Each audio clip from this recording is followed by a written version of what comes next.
Hello everyone, my name is Zenitsu and I'm back with another Digimon video. So over the past couple of days we definitely got a lot of new and interesting cards, both in the form of a new promo and in the new BT4 booster set from Japan.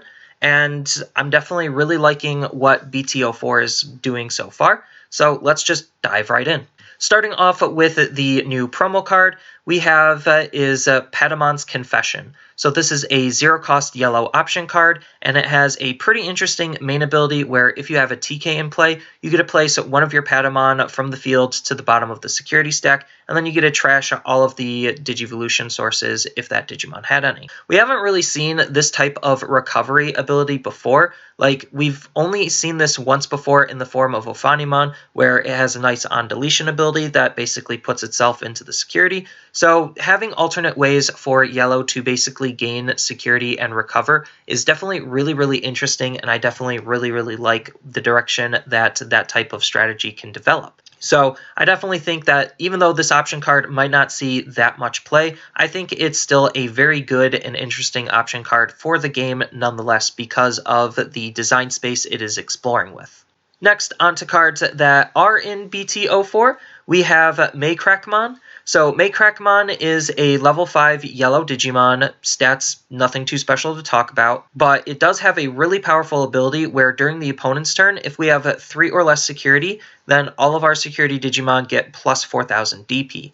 So this is a pretty interesting card because yes, it does stack and synergize with not only itself, but with the starter deck TK, where they really just kind of want to make it so that the security Digimon are very buff and very tanky, so that way it is hard for the opponents to, hit the security multiple times with one Digimon, and I think that's kind of what yellow needs if you're trying to play more of this recovery strategy, because the big problem with it before was, okay, I could recover 2 or 3 health, but when my opponent can literally take all of that away and then some, it just doesn't really incentivize you wanting to heal yourself that much, just because, again, they can outdamage more than you could heal, and I definitely think that cards like this and the starter deck TK are really going to help those recovery strategies have some more longevity because now their Digimon can start killing off the opponent's Digimon before it gets multiple security checks in. So I'm really liking what Maycrackmon is doing for the color yellow, and I definitely think it's a very good and interesting Digimon to think about.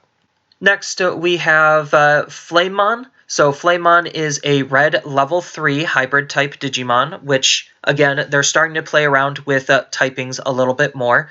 And you'll see that in its effect, which is really interesting because it has an on-play effect where we get to reveal the top 3 and add 1 hybrid Digimon among them and 1 red tamer among them into our hand, and then the rest go to the bottom. These types of digging effects isn't necessarily something we haven't seen before. We kind of have. It's just really nice the fact that they're playing more around with a card's typing, so that typing does matter. And then on top of which, the search for the hybrid Digimon isn't level locked and it's not color locked. So even though you might not be running this card in particularly a pure red deck, it's still very nice to have the ability because at worst you could try to search for one of those 2 cards, and then at best you get both of those cards. So I just think this is going to be a really interesting card to be playing around with, especially in these hybrid type decks that we're starting to see develop. And then the next Digimon we have is Strabimon. So Strabimon is basically just Flamemon but blue. Same stats, same cost, same everything, except the only difference is you get to add a blue tamer instead of a red tamer. So I just, again, think that this ability is pretty good, and it is definitely something I'm interested in seeing more of because I really want to know more about what the hybrid Digimon can do and some of the synergies that they might have with one another. Next up, we have Lalamon. So Lalamon is a green level 3 Digimon. Stats, nothing too special to talk about, but it does have a really interesting inheritable skill where during your turn, when this Digimon activates Digiburst and this card were to be sent to the trash, then this card goes to the hand instead. So this is kind of like synergizing with a lot of the Digiburst mechanic, because with Digiburst, you get to choose which of your Digivolution cards to send to the trash to activate the ability, and this is really good because this card goes to your hand instead of your trash when you use those Digiburst abilities. So I definitely am really liking this card, and it is definitely going to be a really interesting card for more of those Digiburst-focused decks, and I'm definitely looking forward to see where the mechanic goes in the future. Next up, we have Sunflowermon. So Sunflowermon is a level 4 green Digimon. Stats, nothing too special to talk about there. But what is interesting is the fact that this is a champion with the Digiburst mechanic. Its main ability is you could Digiburst 2, and then you get to choose one of your opponent's rested Digimon and then basically lock them down so they can't be activated during the opponent's next active phase. So this is really good because not only is it stun locking the opponent's Digimon down, but it's something really interesting on the fact that they're exploring more of the Digiburst mechanic, where they can put it more than just on the Megas, and so far all we've seen was it on those Megas.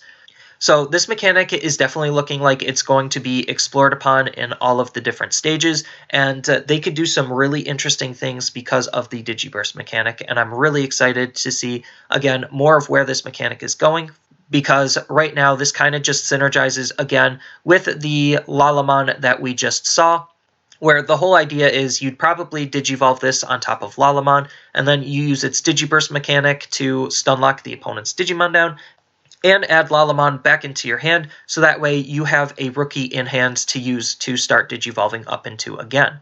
So I'm definitely really liking the design space that the Digiburst mechanic is being explored with, and this is just a really good card that's kind of incentivizing you to use that Digiburst mechanic. Next up, we have Chaosmon. I'm just going to lay this out there and say Chaosmon is one of my personal favorite Digimon because he is a Jagras off of Bancho Leomon, and anyone who knows me knows Bancho Leomon is one of my favorite Digimon, so I do have a personal bias just liking him as a Digimon, but personal bias aside, I think that Chaosmon is a very powerful and a very interesting Digimon. So, without even talking about his stats, the biggest and most interesting thing to note about the card is the fact that he is a rare in the set. So this is the first time we've ever seen a level 7 that is not at the SR rarity. So that just means that it makes this card more accessible than if he was at the SR rarity. So that is just one very big thing to note, is the fact that he is a rare. But going over his stats, he is a white level 7, Digivolves off of green or black, and has 14,000 DP. So he's a little bit weaker than Omnimon, but he's still a very powerful Digimon nonetheless. It's really nice that he Digivolves off of green or black.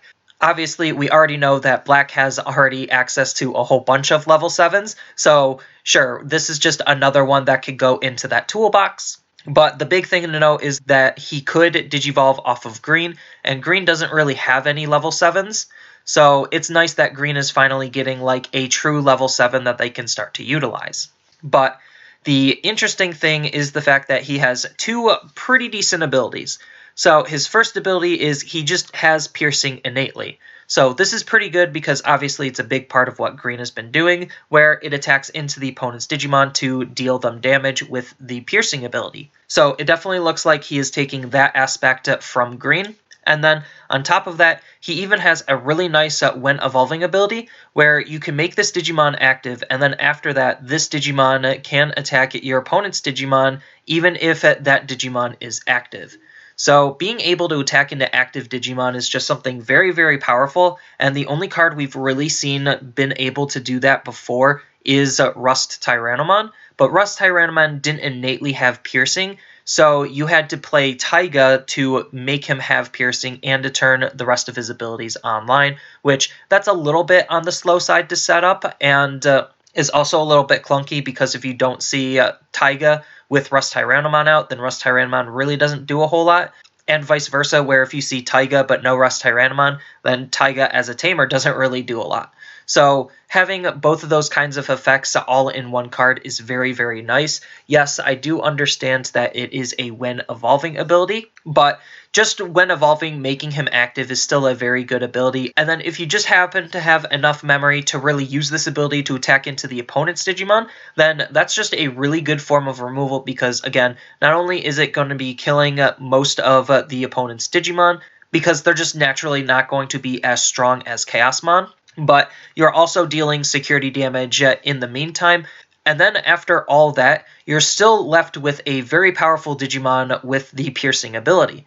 So even post his when Digivolving ability, he's still going to be a very, very dangerous Digimon to be playing around with because of anything you could stack on top of him or in him. And then if he's able to clear, then that's great. If he's not, at worst, he becomes active. So that way he's not attacked into. Overall, I just think this is a very, very fantastic Digimon to be playing around with, especially for Green, because, again, Green didn't really have a level 7 before this that they have easy access to. Like, yes, they could play the original Omnimon, but they have to run more of a green-blue hybrid, and even then, that's a little bit on the clunky side, because if you don't see any of your blue cards, then you can't necessarily play Omnimon. So just having something native is always going to be better than trying to force a splash. And speaking of Omnimon, Omnimon is seen in the background of the art, which I think is a very nice touch. And then the last card that we have is Chaosmon Valdur Arm. So this is kind of a form change. It's not really a form change because it's just Bancho Leomon Joggersing with a different Digimon to get a different arm on his other arm that's not Bancho Leomon. It's just interesting to note that we have two Chaosmons coming, and I definitely think both of these Chaosmons are very, very good. So this Chaosmon is a SR, so this is probably going to be the more powerful of the Chaosmons. And again, he has the same stats as the other Chaosmon, level 7, white, same initial play cost, which you'll never do, same DP, he digivolves off of green, and instead of black, he digivolves off of yellow this time. So that kind of leads me to believe that Bancho Leomon, being the only common element between them, is going to be a green Digimon, which is going to be really interesting because that means we might potentially get a green Leomon line. So that's just something really interesting to think about. On top of which, green just gets another level 7 and yellow gets a level 7 as well. So that's just also something really interesting to think about because now yellow gets access to level 7s easier than trying to splash the original Omnimon because they have this whole yellow-red hybrid thing going on. But now that they don't necessarily need that to run a level 7 is definitely something really nice to think about. But this version of Chaosmon is also a very, very powerful card. So he has a when evolving ability where you get to minus 7,000 DP off of one of the opponent's Digimon, and then you trigger this effect twice. So this is kind of taking like a note from Shine Greymon where it's multiple separate instances of this ability. So you could use this ability to, again, similar to Shine Greymon, kill one really big thing or use it to kill two smaller things. It's just very nice to have some versatility and flexibility in this type of ability because this ability is just very, very strong to have. And it's doing something very, very similar to what the other Chaosmon was doing, where it essentially is just using its DP stat to deal damage and kill off the opponent's Digimon. It's just this one's a little bit more efficient because it's split up, and it doesn't need to attack to do anything. This is just a very, very powerful ability to have, and then on top of which, he even has a nice When Destroyed ability where you gain 3 memory. So obviously with removal being such a big prominent thing on trying to make sure that you control and dominate the board state, having some nice on deletion abilities is always nice to have because you know that Digimon isn't necessarily going to stick around for very long. And you definitely get some pretty good benefit by gaining 3 memory when Chaosmon is deleted. So I definitely really, really like this card, and I really think that the abilities of this card are very good.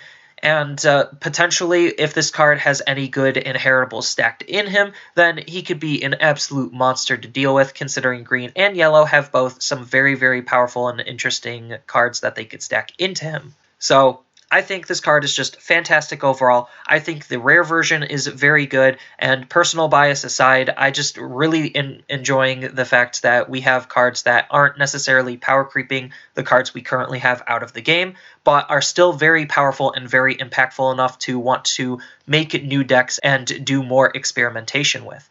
So I'm definitely really liking these cards. Not even just the Chaosmons, but all of the cards we've seen so far, because they are just some very good cards doing very good things, and again, they're not necessarily power creeping what we currently have out of existence. So I definitely am really liking the direction that the set is going in, and I'm really excited to see what else the set has, now knowing that we might potentially see my favorite Digimon in the game, outside of his Jagras, which is another one of my favorite Digimon. That's kind of all I really have on this video. As always, feel free to tell me your thoughts on any of the cards shown down in the comments below. And as always, feel free to like, share, and subscribe for more content, and I will see you in the next video.